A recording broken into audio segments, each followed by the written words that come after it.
എഹെസേക്കൽ 9-ാം അധ്യായം 1-11 വരെയുള്ള വാക്യങ്ങൾ.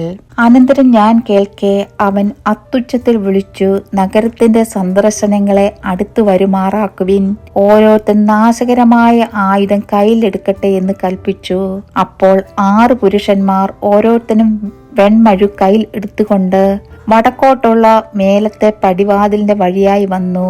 അവരുടെ നടുവിൽ സണവസ്ത്രം ധരിച്ച് അരയിൽ എഴുത്തുകാരന്റെ മഷിക്കുപ്പിയുമായും ഒരുത്തൻ ഉണ്ടായിരുന്നു. അവർ അകത്തു ചെന്ന് താമ്രയാഗപീഠത്തിന്റെ അരികെ നിന്നു.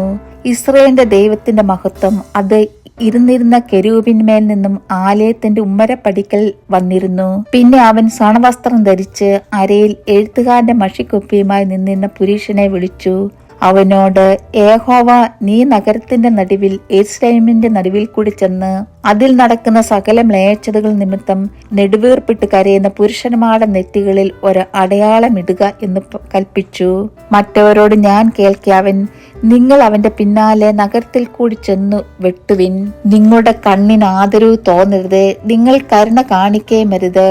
വൃദ്ധന്മാരെയും യൗവനക്കാരെയും കന്യകമാരെയും പൈതങ്ങളെയും സ്ത്രീകളെയും കൊന്നുകളയുവിൻ. എന്നാൽ അടയാളമുള്ള ഒരുത്തനെയും തൊടരുത്. എന്റെ വിശുദ്ധ മന്ദിരത്തിൽ തന്നെ തുടങ്ങുവിൻ എന്ന് കൽപ്പിച്ചു.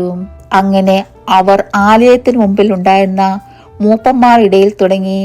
അവൻ അവരോട്, നിങ്ങൾ ആലയത്തെ അശുദ്ധമാക്കി പ്രകാരങ്ങളെ നിഹിതന്മാരെയും കൊണ്ട് നിറപ്പീൻ, പുറപ്പെടുവീൻ എന്ന് കൽപ്പിച്ചു.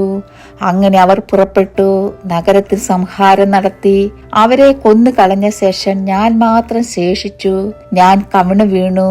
അയ്യോ യഹോവയായ കർത്താവേ, യെരൂശലേമിൻ മേൽ നിന്റെ ക്രോധം പകരുന്നതിനാൽ ഇസ്രായേലിൽ ശേഷിപ്പുള്ളവരെയൊക്കെയും സംഹരിക്കുമോ എന്ന് നിലവിളിച്ചു പറഞ്ഞു. അതിന് അവൻ എന്നോട്, ഇസ്രായേൽ ഗൃഹത്തിന്റെയും യഹൂദാഗൃഹത്തിന്റെ അകൃത്യം ഏറ്റവും വലുതായിരിക്കുന്നു. ദേശം രക്തപാതകം കൊണ്ടും നഗരം അന്യായം കൊണ്ടും നിറഞ്ഞിരിക്കുന്നു. യഹോവ ദേശത്തെ വിട്ടുപോയിരിക്കുന്നു, യഹോവ കാണുന്നില്ല എന്ന് അവർ പറയുന്നുവല്ലോ. ഞാനോ എന്റെ കണ്ണിന് ആദരവ് തോന്നാതെയും ഞാൻ കരുണ കാണിക്കാതെയും അവരുടെ നടപ്പിന് തക്കവണ്ണം അവരുടെ തലമേൽ പകരം കൊടുക്കും എന്ന് അരുളിച്ചെയ്തു. സണവസ്ത്രം ധരിച്ച് അരയിൽ മഷിക്കുപ്പിയുമായുള്ള പുരുഷൻ എന്നോട് കൽപ്പിച്ചതുപോലെ ഞാൻ ചെയ്തിരിക്കുന്നു എന്ന് വസ്തുത ബോധിപ്പിച്ചു. ദൈവമേ, സ്തുതി നിനക്ക് യോഗ്യമാകുന്നു. ബാറിക്കുമോ.